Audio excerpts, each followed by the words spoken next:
নির্বাচনী প্রচারের দ্বিতীয় দিনেও সরগরম রাজধানী। সকাল থেকেই ভোটারদের কাছে ছুটছেন বিএনপি, জামায়াত, এনসিপি সহ নানা দল ও স্বতন্ত্র প্রার্থীরা দিচ্ছেন নানা প্রতিশ্রুতি। প্রচারণায় মাঠ কাঁপাচ্ছেন ঢাকা 11 আসনের প্রার্থী ও এনসিপি নেতা নাহিদ ইসলাম এবং ঢাকা 14 আসনে বিএনপির প্রার্থী সানজিদা ইসলাম তুলি। নির্বাচনী প্রচারে দ্বিতীয় দিনেও সরগরম রাজধানী।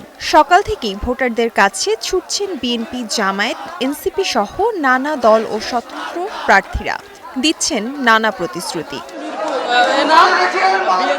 রাজধানীর মিরপুরে বিএনপি প্রার্থী সানজিদা ইসলাম তুলি প্রচারণায় নেমে প্রার্থী ও কর্মী সমর্থকেরা ভোটারদের কাছে গিয়ে নিজ দলের পক্ষে দলবাজি করলেও সেখানে যেন ধর্মকে টেনে না আনার অনুরোধ জানান।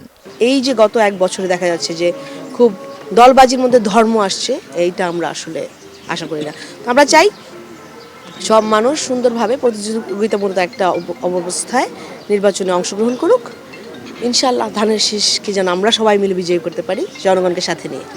ঢাকা 11 আসনের 10 দলীয় ঐক্যজোটের প্রার্থী নাহিদ ইসলাম প্রচারে নেমে বলেন, এক হাসিনা চলে যাবে, আরেক হাসিনা আসবে, এক চাঁদাবাজ লুটেরা চলে যাবে, আরেকজন আসবে, এসবের জন্য তারা জীবন দেননি। এ সময় নাহিদ ইসলাম হুঁশিয়ারি দিয়ে আরও বলেন, কারো যদি দখলের পরিকল্পনা থাকে তা ভুলে যেতে হবে।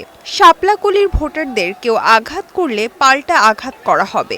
আমাদের লাশ হয়তো ফেলতে পারবেন, কিন্তু জীবিত অবস্থায় আমাদেরকে সরাতে পারবেন না। ফলে ভোট কেন্দ্র দখলের যদি পায়তারা থাকে, সিল মারার যদি পায়তারা থাকে, সেই পায়তারা আপনারা আগেই ভুলে যান, কারণ সেটা সফল হবে না। এছাড়া কামরাঙ্গীরচর এলাকায় গণসংযোগ করেছেন ঢাকা 7 আসনের জামায়াত প্রার্থী হাজী এনায়েতুল্লাহ। প্রচারণায় লড়াইয়ে নেমেছেন অন্যান্য দলের নেতারাও। জান্নাতুন বিপা, স্টার নিউজ।